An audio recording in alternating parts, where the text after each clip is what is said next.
Shalom, selamat sore Ibu Bapak Saudara terkasih di dalam Tuhan, baik yang ada di tempat ini ataupun juga di rumah masing-masing yang mengikuti Zoom bersama pada kesempatan petang hari ini. Ya, pujian terakhir tadi kita nyatakan bahwa keindahan Natal itu tiada arti tanpa kasih Tuhan. Ya memang Natal itu sendiri adalah bukti kasih Tuhan. Ya, kita akan sama-sama merenungkan bagian ini pada kesempatan petang hari ini. Saya berikan judul firman Tuhan yaitu Yesus adalah Raja. Ini perlu dimengerti sebab orang-orang Yahudi, ahli-ahli Taurat tidak mengakui Yesus sebagai Raja. Tetapi sesungguhnya Yesus adalah Raja. Bahkan Yesus itu adalah Raja yang kekal. Ya, Yesus itu Raja yang kekal. Bukan Raja di atas bumi ini yang punya satu batasan-batasan waktu. Pemerintahan yang ada di bumi ini jelas ada batasan waktu. Tetapi Yesus itu Raja yang kekal.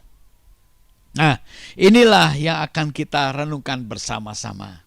Kita perlu ketika kita merenungkan bagian ini, kita perlu juga memiliki respon apa yang ada pada kita saat kita mendapat informasi tentang Yesus adalah Raja yang kekal ini.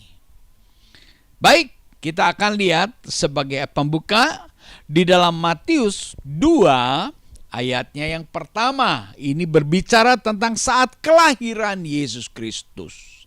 Kita memasuki bulan Desember.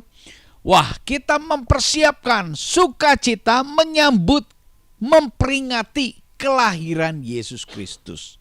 Nah, pada ayat ini kita juga ingin merenungkan peristiwa apa yang sebenarnya terjadi pada saat kelahiran Yesus Kristus itu. Di dalam Matius 2 ayat yang ke-1 berbunyi demikian.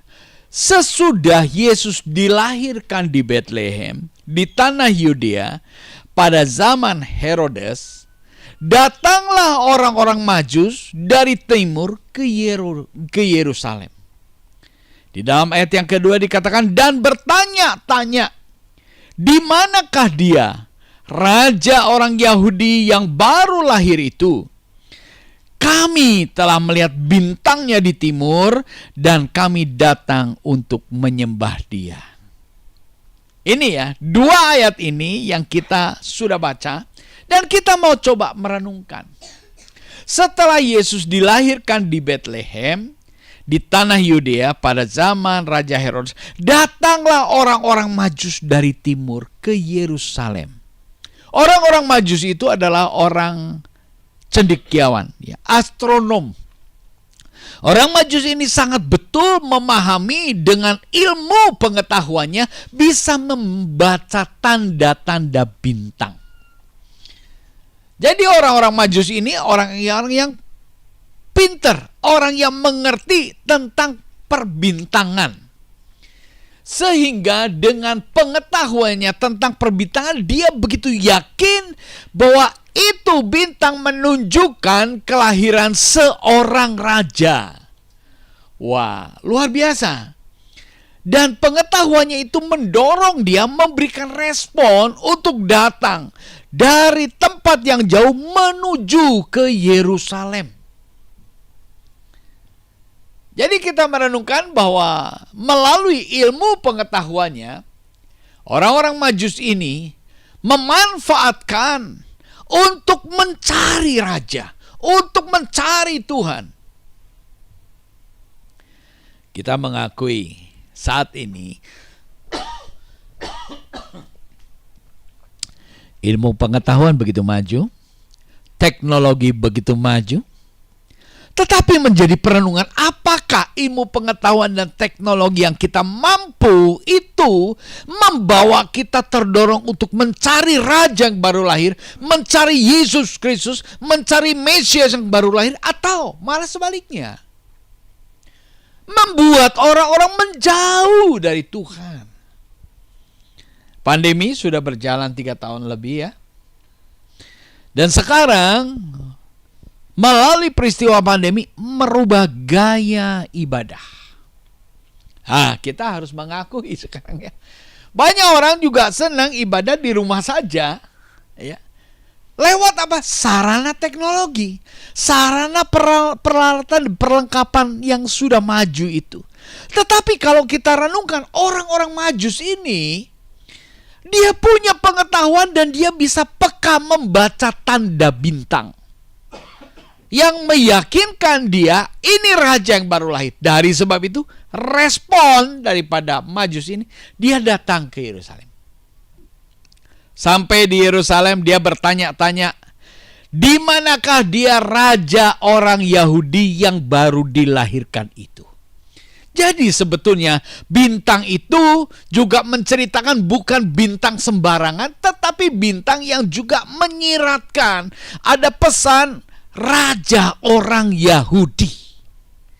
Ya, dari sebab itu yang ditanya raja orang Yahudi. Ketika Majus datang bertemu ke istana, dia bertanya di manakah dia raja orang Yahudi yang baru lahir. Kami telah melihat bintangnya di timur dan kami datang untuk menyembah dia. Motivasinya jelas. Datang dari jauh-jauh untuk menyembah. Berdasarkan apa? Berdasarkan ilmu pengetahuannya untuk membaca pesan bintang. Jadi kita melihat ya, respon daripada orang Majus ini, wah luar biasa. Pada orang Majus itu orang dari timur. Dia tidak mengenal Taurat. Tetapi dia bisa membaca pesan bintang itu. Jadi kita juga dapat memahami bahwa bintang itu juga, pesan itu disampaikan kepada seluruh penduduk penjuru bumi. Ya. Sampai Majus pun dia melihat itu bintang raja orang Yahudi. Kita lihat respon yang pertama. Lalu bagian berikutnya di dalam Matius 2 ayat yang ketiga. Dikatakan, ketika Raja Herodes mendengar hal itu, terkejutlah ia beserta seluruh Yerusalem. Ini respon daripada Herodes. Responnya bagaimana? Bagaimana? Terkejut, kaget, geningan. Di tempat wilayahnya, Herodes itu kan kepanjang tanganan daripada pemerintahan Roma. Ya, dia raja wilayah di Yudea. Herodes. Wilayah. Tapi dia tidak tahu sama sekali ada raja yang lahir. Maka responnya apa? Terkejut. Kita melihat ya respon daripada Majus, respon daripada Herodes tidak sama. Mengapa tidak sama? Ya karena Herodes terlalu asik menjadi penguasa, terlalu asik ingin berdaulat dengan kekuasaannya. Ketika dia mendengar ada raja yang baru lahir, kaget, terkejut. Itulah responnya. Lalu di tengah responnya yang terkejut itu, apa yang dia lakukan? Coba kita akan lihat ya. Orang kaget ini modelnya begini nih. Ayat yang keempat. Maka dikumpulkannya semua imam, kepala, dan ahli Taurat bangsa Yahudi. Lalu dimintanya keterangan dari mana, di mana Mesias akan dilahirkan. Mereka berkata kepadanya, di Betlehem di tanah Yudea. Karena demikianlah ada tertulis dalam kitab Nabi. Nah, setelah terkejut, responnya apa? Mencari tahu. Mencari tahu. Setelah tahu, ini pun kita bisa melihat respon. Gitu ya. Tadinya nggak tahu. Tiba-tiba, waduh, ada berita yang mengejutkan. Ayo kita cari informasi. Nah, itulah si Herodes. Dia kumpulin imam-imam kepala dan ahli-ahli Taurat. Supaya mereka baca di mana Mesias akan dilahirkan. Lalu ahli-ahli Taurat itu mengatakan di Betlehem di tanah Yudea. Karena demikianlah ada tertulis dalam kitab Nabi. Jadi peristiwa tentang kelahiran Yesus, tentang raja yang baru lahir itu sudah dinubuatkan. Bukan pesan yang baru, tetapi pesan yang sudah lama. Bagi Herodes ini pesan yang baru, yang mengejutkan. Ibu bapak saudara terkasih, inilah pesan Natal. Berapa kali kita pernah ikut acara perayaan Natal? Banyak kali. Mungkin pada peristiwa Natal demi peristiwa Natal, tahun berganti dengan tahun, pesan itu hanya biasa saja. Tetapi biarlah pada kesempatan tahun 2023 ini, pesan Natal di bulan Natal ini membawa respon positif bagi setiap pribadi kita. Amin. Majus, dia orang cendekiawan, tahu melalui pengetahuannya ini ada tanda Raja Yehuda baru lahir. Dan terdorong oleh pengetahuan yang dimilikinya untuk merespon pesan bintang itu. Dia datang kepada Yesus, mencari raja yang baru lahir dengan membawa perbekalan. Untuk apa? Untuk dipersembahkan. Kenapa? Karena dia mau menyembah. Dia mau mengakui kerajaan yang baru lahir, Mesias yang baru lahir itu. Karena memang peristiwa kelahiran Yesus Kristus, peristiwa Natal itu sudah ribuan tahun sebelumnya sudah dinubuatkan. Jadi pesan itu bukan pesan baru, tetapi kita perlu merespon dengan respon yang baik, dengan respon yang baru. Puji syukur kepada Tuhan ya. Kalau dulu Natal itu waduh senang Natal, dapat hadiah gitu kan ya. Nanti ada Santa Claus, Sinterklas datang gitu kan ya. Kasih hadiah. Lalu kita selalu berorientasi pemikiran kita tuh kalau Natal tuh terkait dengan hadiah. Tetapi biarlah pada kesempatan kali ini ketika kita merenungkan peristiwa kelahiran Tuhan Yesus itu, kita perlu menyikapi, kita perlu meresponi. Dan kalau kita lihat ya, sebelum Yesus dilahirkan, kalau di sini tadi kita sama-sama baca tuh, sesudah Yesus dilahirkan di Betlehem. Mundur sedikit ya. Sebelum Yesus dilahirkan, kita akan lihat Yesus adalah raja yang kekal. Di dalam Lukas 1 ayatnya yang ke-30. Kata malaikat itu kepadanya, "Jangan takut, hei Maria, sebab engkau beroleh kasih karunia di hadapan Allah." Sebelum Yesus lahir, ada pesan, tapi bukan lewat bintang, lewat malaikat. Ditujukan kepada siapa? Kepada Maria. Dikatakan, "Jangan takut, hei Maria, sebab engkau beroleh kasih karunia di hadapan Allah."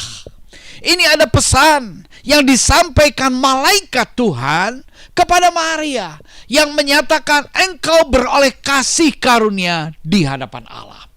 Apa kasih karunia itu? Di dalam ayat yang ke-31, Lukas 1 ayat 31, "Sesungguhnya engkau akan mengandung dan akan melahirkan seorang anak laki-laki, dan hendaklah engkau namai dia Yesus." Bayi itu Yesus. Ini pesan Tuhan terhadap Maria. Ya. Kalau malaikat menyampaikan pesan itu, perlu nggak Maria merespon? Sangat perlu. Kalau kita saat ini mendengar, merenungkan bersama firman Tuhan, perlu gak merespon? Sangat perlu. Ya, jadi ketika kita mendengarkan firman Tuhan, jangan sampai kita ya asal dengar, yang penting sudah dengar. Oh, ini kelahiran Yesus sudah tahu persis. Aku pernah ikut dramanya dulu. Mungkin ada di antara kita yang masih berpikir demikian. Tetapi yang penting itu adalah respon kita. Bagaimana respon balik kita ketika mendengar pesan itu. Nah, Maria diberikan pesan, sesungguhnya engkau akan mengandung dan akan melahirkan seorang anak laki-laki. Hendaklah engkau menamai dia Yesus. 32, ia akan menjadi besar dan akan disebut Anak Allah yang Maha Tinggi. Dan Tuhan Allah akan mengaruniakan kepadanya tahta Daud bapa leluhurnya. Ayat 33. Dan ia akan menjadi raja atas kaum keturunan Yakub sampai selama-lamanya. Dan kerajaannya tidak akan berkesudahan. Nah, ini raja yang kekal ini. Jadi orang Majus membaca pesan bintang, ada kelahiran raja. Tetapi sebelum Yesus lahir, ada pesan yang ditujukan secara khusus kepada Maria. Engkau akan mengandung. Masih gadis, masih perawan, mengandung. Maria di dalam responnya, bagaimana mungkin aku bisa hamil? Kalau kita lihat ya, coba tolong ditampilkan di dalam Lukas 1 ayat yang ke-34. Coba 34-35 bisa enggak ya? Coba tolong ditampilkan. Ayat 34-35 di luar slide saya ini. Ya, di sana dikasihkan penjelasan respon daripada Maria. Kata Maria kepada malaikat itu, bagaimana hal itu mungkin terjadi karena aku belum bersuami? Ini respon Maria yang masih sangat dibatasi oleh logika, oleh pemikiran. Tetapi pemikiran yang tulus. Ini tulus. Ini pemikirannya tulus. Dia katakan bagaimana mungkin? Ya memang betul. Mana mungkin gadis hamil? Beda ya dengan zaman modern saat ini. Banyak labelnya gadis tapi sudah punya anak. Nah, inilah perubahan zaman. Tetapi Maria di zaman itu betul-betul dia menyadari, memahami dengan logika yang tulus ikhlas, bagaimana mungkin. Ini respon daripada Maria. Tetapi ketika kebimbangan itu menggulati, menguasai pemikiran Maria, malaikat Tuhan memberikan penjelasan. 35, Lukas 1:35. Jawab malaikat itu kepadanya, Roh Kudus akan turun ke atasmu, dan kuasa Allah yang Maha Tinggi akan menaungi engkau. Sebab itu anak yang akan kau lahirkan itu disebut kudus, anak Allah. Nah, ini penjelasannya. Sebelum Yesus dilahirkan, sebelum Yesus dikandung, ada pesan-pesan ini. Pesan ini juga menantikan respon daripada Maria. Apakah dia siap dipakai menjadi alatnya Tuhan? Apakah dia siap menerima kasih karunia Allah atau tidak? Seolah-olah malaikat itu menyampaikan pesan dan sekaligus memohon izin. Siap gak? Bersedia gak dipakai untuk menjadi alatnya Tuhan? Lalu kalau kita lihat ayat yang ke-36, 37, ini respon Maria. Oh, lanjut 37.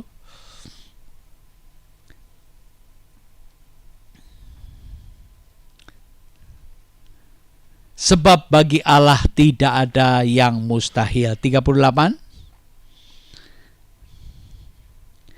Maka kata Maria, ini responnya. Sesungguhnya aku adalah apa? Hamba Tuhan. Sesungguhnya aku adalah hamba Tuhan. Ini respon tanda siap. Aku menerima siap kasih karunia Tuhan. Untuk apa? Dipakai menjadi sarana untuk melahirkan seorang raja di atas segala raja. Seorang raja yang kekal. Ini respon daripada Maria. Sesungguhnya aku ini adalah hamba Tuhan. Jadilah padaku menurut perkataanmu itu. Lalu malaikat itu meninggalkan dia.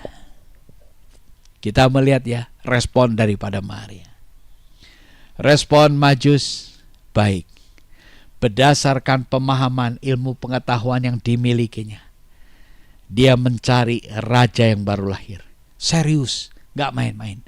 Dengan membawa perlengkapan persembahan. Karena memang hatinya mau menyembah.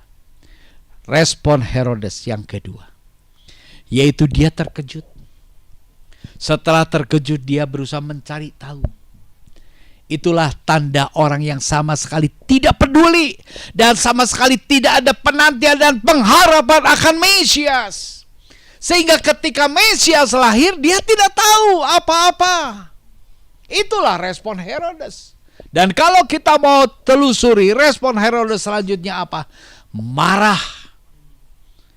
Ya, karena responnya negatif. Terhadap apa? Terhadap pesan bintang.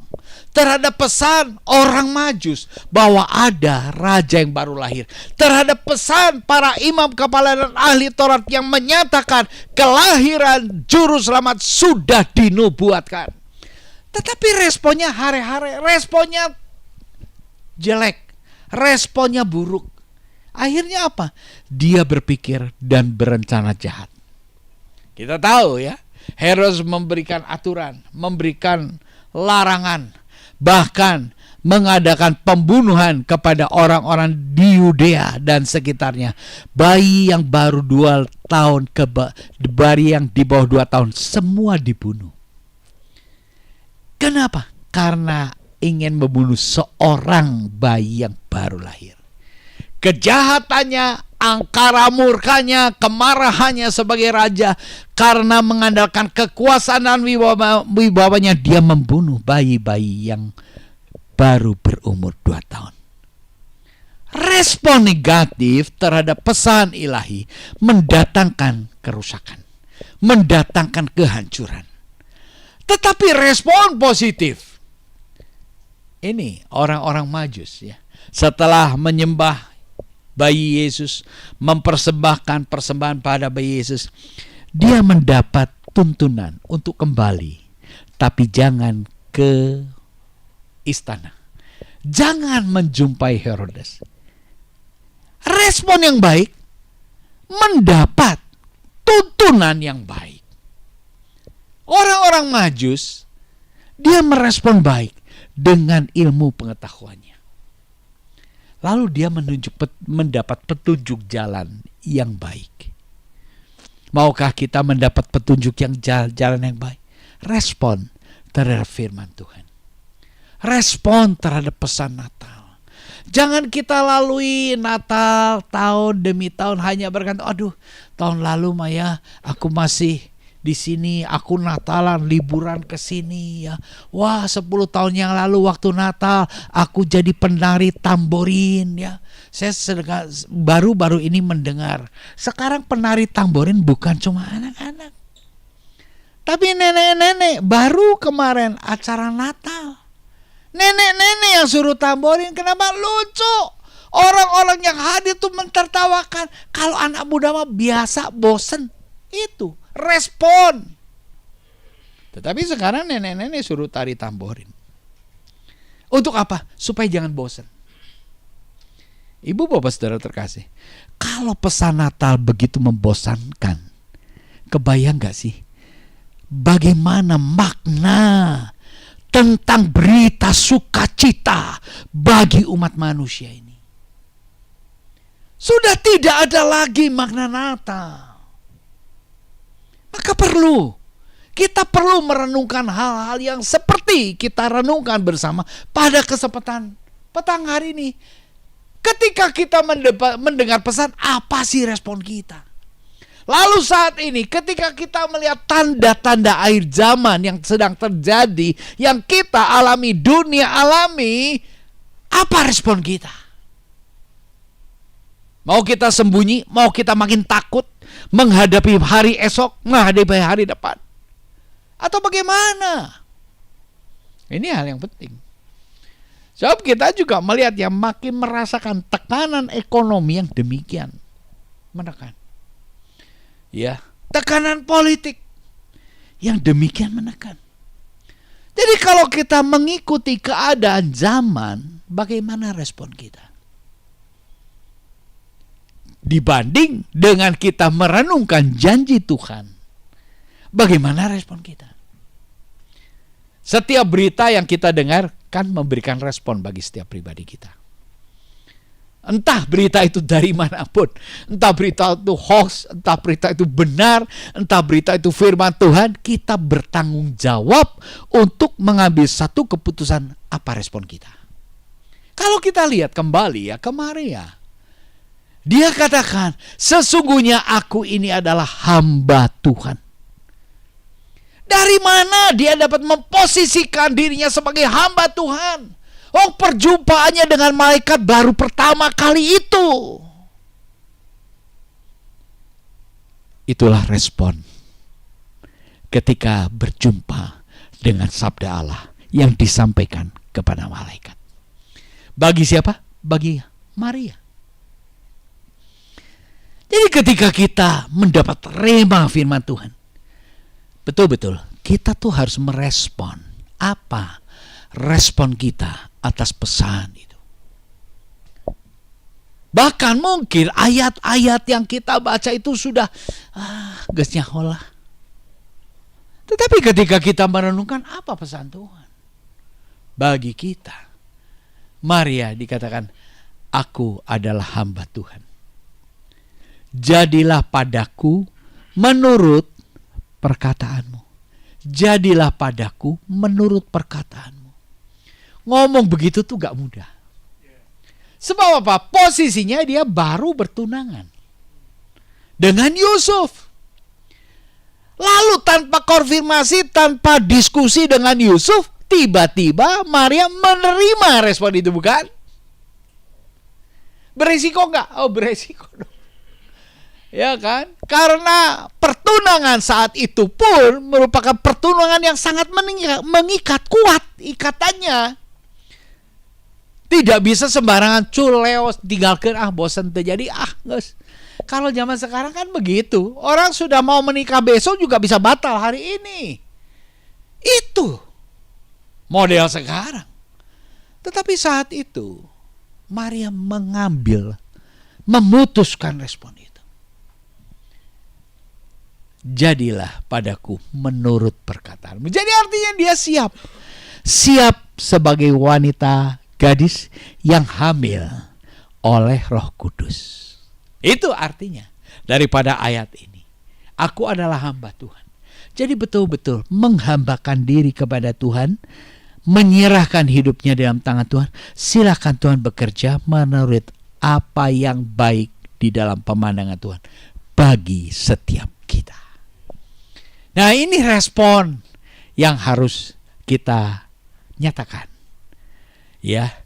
Karena sesungguhnya pesan-pesan Natal itu sesungguhnya adalah bukti kasih Allah. Tanpa kasih-Mu, Natal tidak ada artinya. Ya, tadi ya kita sama-sama menyanyi itu kan. Baik, kita akan lihat bagian yang terakhir. Kelahiran Yesus adalah bukti kasih Allah. Nah, ini. Maka ketika kita merenungkan Natal, ketika kita mempersiapkan Natal, kita harus ingat makna Natal sesungguhnya itu apa. Nah, di dalam Yohanes 3 ayat yang ke-16. Karena begitu besar kasih Allah akan dunia ini, sehingga Ia telah mengaruniakan anaknya yang tunggal, supaya setiap orang yang percaya kepadanya, kepada anaknya yang tunggal, tidak binasa, melainkan beroleh hidup yang kekal. Ini ayat kan sudah jadi ayat hafalan, bukan? Tapi jangan cuma kita hafal. Kita perlu mendalami, kita perlu memaknai, khususnya terkait dengan Putra Tunggal Allah yang lahir di dunia, yaitu dalam suasana Natal. Ya, dikatakan sehingga Ia telah mengaruniakan anaknya yang tunggal. Dia telah mengirimkan anaknya tunggal supaya setiap orang yang percaya tidak binasa. anaknya yang tunggal. Yesus Kristus itu datang ke dalam dunia ini. Itu bukti kasih Allah. Karena apa? Sejak manusia jatuh di dalam dosa, Allah begitu prihatin, Allah begitu memperdulikan pribadi-pribadi yang dicipta sesuai dengan rupa dan gambar Allah, sudah rusak dan kehilangan kemuliaan Allah. Manusia berdosa, lalu kehilangan kemuliaan Allah. Ya, dibuktikan apa kemuliaan Allah?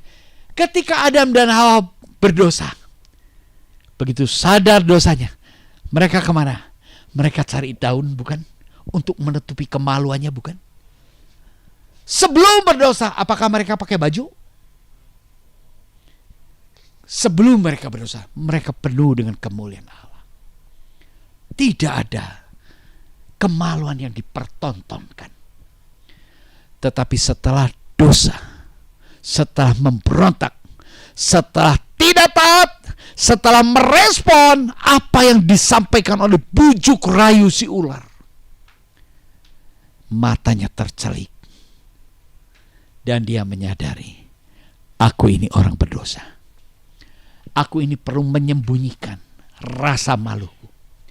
Maka sejak saat itu pula manusia itu lari dari Allah. Respon manusia lari dari Allah. Respon Allah tetap ingin memulihkan. Maka Allah itu menyatakan kasih-Nya. Tentang pernyataan kasih Allah itu sudah dinubuatkan oleh kita para nabi. Pada waktu kelahiran Yesus, Herodes kaget, loh, ayah raja gini. Itu 2000 tahun yang lalu. Peristiwa kelahiran Yesus itu 2000 tahun yang lalu. Nah, ketika kita ingat dan kita paham, peristiwa kelahiran Yesus itu merupakan bukti kasih karunia Allah. Bagaimana respon kita saat ini? Kita masih sadar. Kita masih bisa merespon. Orang kalau sudah hilang ingatan, katakan orang sudah koma, hidup, tapi nggak ingat apa-apa. Ada nggak kondisi demikian? Ada. Selama kita masih berpikir normal, selama kita masih sehat, mari kita responi kasih Allah akan dunia ini. Dengan apa? Percaya. Yesus Kristus itu lahir memang lewat Maria. Tetapi konfirmasi pribadi Yesus itu adalah Raja yang kekal. Bukan seperti ahli Taurat, orang-orang Yahudi, tua-tua agama Yahudi mengatakan bahwa Yesus itu untuk menjadi raja di Yerusalem yang membebaskan bangsa Israel dari tindasan Romawi. Maka sebab itu nggak nyambung kan? Karena Yesus menjadi raja, bukan raja di dalam dunia ini. Raja yang kekal. Apa yang ada dalam dunia ini terbatas dan sementara. Maka itu sebabnya juga ketika ditawari oleh setan ya, oleh iblis ya, Yesus dibawa ke tempat yang tinggi, dipertontonkan ini kejayaan, kekayaan, kemewahan, kerajaan di dunia. Kalau engkau menyembah aku, tak kasih. Itu kan bujuk rayu iblis. Apa jawab Yesus? Yesus mah tidak perlu. Kerajaan dunia ini sementara. Aku ini raja yang kekal. Amin. Karena dia itu raja yang kekal. Dan dia sama sekali tidak tertarik dengan kekayaan kemewahan kerajaan dunia yang fana ini. Kenapa? Dia raja yang kekal. Supaya setiap orang yang percaya kepadanya, kepada Yesus Kristus, tidak binasa, melainkan beroleh hidup yang kekal. Amin. Karena dia raja yang kekal, sanggup memberi hidup yang kekal. Amin. Nah ini respon. Ini menanti respon kita. Mau gak kita percaya? Ayat yang ke-17, Yohanes 3:17. Sebab Allah mengutus anaknya ke dalam dunia bukan untuk menghakimi dunia, melainkan untuk apa? menyelamatkan oleh dia. Ini kedatangan Yesus. Ini Natal. Menawarkan kasih yang menyelamatkan. Bukan menghakimi. Ini kedatangan Tuhan Yesus. Dia datang untuk menyelamatkan. Dia raja yang kekal untuk menyelamatkan. Lalu kenapa? Apa kerjanya? Apa perlunya? Raja yang kekal kau suruh datang, lahirnya juga di kandang, di palungan. Memang kalau kita lihat ya, Tuhan Yesus itu raja, putra tunggal Allah, raja yang kekal. Tetapi kok mau-maunya ya berinkarnasi menjadi bayi di palungan? Ngapain sih? Ada tujuannya. Kelahiran, pertumbuhan, pelayanan, kematian, kebangkitan, kenaikan ke surga. Itulah perjalanan pribadi yang bernama Yesus, Raja yang kekal itu. Ya, dia lahir dengan cara yang sangat hina. Ketika dia melayani, surga bergema menyatakan, inilah anak yang kukasihi, kepadanyalah aku berkenan. Di hadapan banyak orang yang saat itu siap untuk dibaptis di sungai Yordan. Itu gema surga, pernyataan surga, menunjuk kepada pribadi siapa? Yesus. Inilah anak yang kukasihi, kepadanya lah aku berkenan. Yesus itu memang secara kelahiran tubuh jasmani lahirnya di kandang. 3 tahun dia melayani, 3 tahun setengah dia melayani. Dalam pelayanannya dia katakan, Anak manusia datang bukan untuk dilayani, tetapi untuk apa? Melayani. Apa pelayanannya? Menyampaikan pesan ilahi, menyampaikan pesan tentang kerajaan yang kekal, memberitakan tentang kerajaan surga. Kalau Yesus tidak datang ke dalam dunia dalam bentuk pelayanan, tidak ada orang yang tahu tentang adanya surga. Betul tidak? Iya kan? Siapa yang memberitakan tentang surga? Siapa yang memberitakan tentang Allah Bapa yang kekal, yang penuh kasih? Yesus, itulah pelayanannya. Apa cukup Yesus melayani? Tidak. Dia ingin segera menyerahkan nyawanya melalui kematiannya di kayu salib. Kematiannya secara hina, tapi penuh dengan kemuliaan. Ya kan? Waktu Yesus mati, tanda alam berbicara. Jam 12 siang, matahari jadi gelap. Betul kan ya? 3 jam. Itu kematian Yesus. Itu tanda-tanda yang mengiringi kematian Yesus. Tanda alam. Tanda-tanda ilahi. Apa? Ketika Yesus mati, tabir bait Allah terbelah dari atas sampai ke bawah. Siapa yang merobek? Tidak ada. Tetapi itu menjadi tanda-tanda ajaib. Ada tanda. Ketika Tuhan Yesus mati, kepala pasukan yang mengawal penyaliban Tuhan Yesus, dia melihat berhadapan muka dengan Yesus waktu di kayu salib setelah dia mati. Kepala pasukan itu mengatakan, benar, ia ini anak Allah. Itu kesaksian-kesaksian yang ada. Peristiwa yang sudah terjadi 2000 tahun yang lalu. Lalu kalau kita rangkai kesaksian demi kesaksian ini, apakah masih ada alasan untuk kita tetap ragu?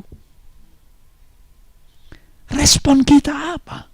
Ini hal yang penting.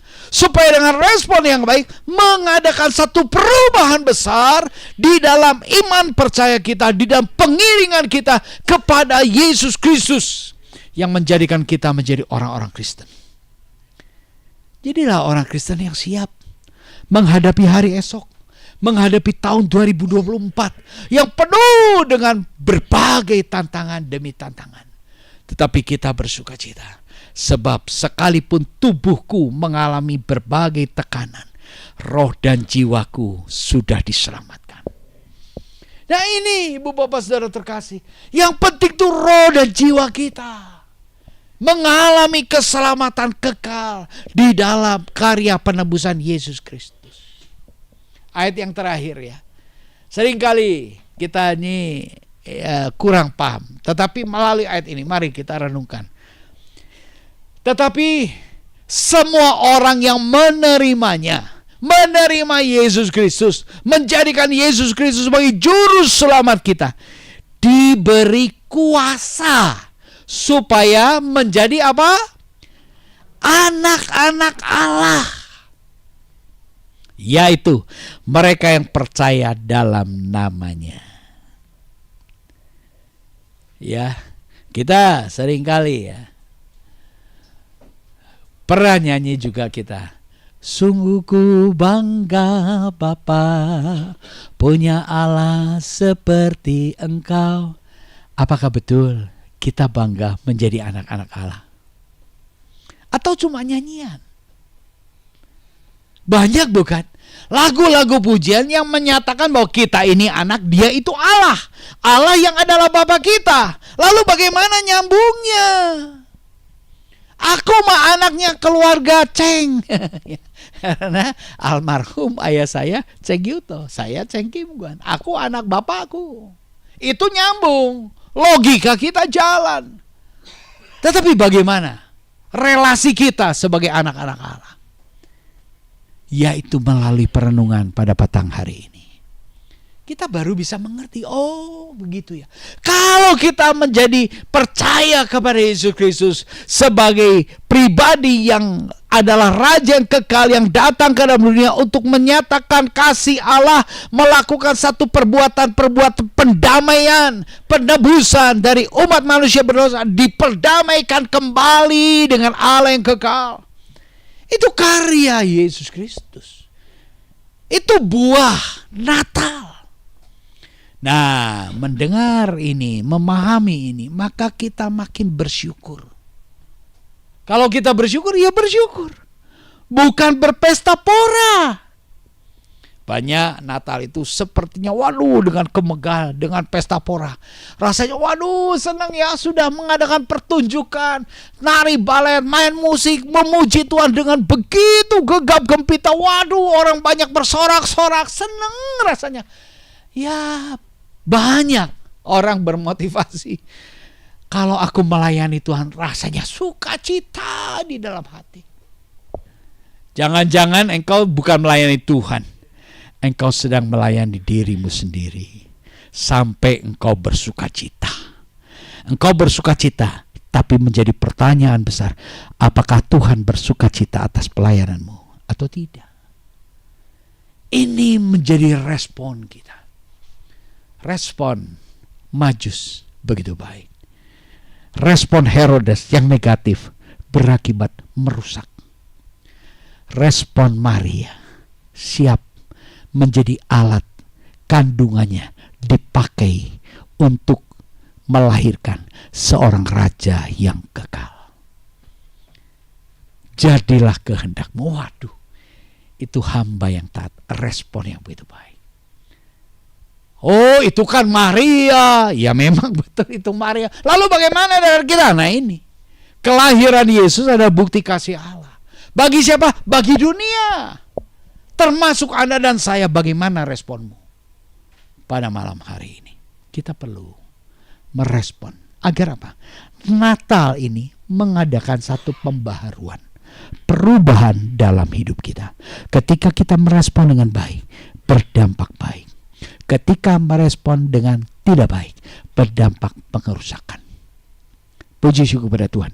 Biarlah Ibu Bapak Saudara terkasih, perenungan bersama pada petang hari ini menjadi berkat dan kekuatan bagi kita semua. Kita berdoa. Terima kasih Tuhan untuk beberapa ayat firman-Mu. Roh Kudus memberikan ajaran peringatan bagi setiap pribadi yang ada di tempat ini dan juga bagi mereka yang ada di rumahnya masing-masing. Hamba-Mu berhenti bicara, tetapi firman-Mu hidup. Roh Kudus akan terus berbicara, menjelas, mempertajam, mendorong, memotivasi orang-orang percaya untuk lebih percaya, menjadikan Tuhan sebagai juru selamatnya, menghadapi hari esok, menghadapi hari ke depan, di dalam iman percaya kepada Tuhan, Raja yang kekal. Dalam nama Tuhan Yesus Kristus, hamba panjatkan, peralaskan segala doa ini. Haleluya. Amin. Puji Tuhan, Tuhan Yesus memberkati kita semua. Amin.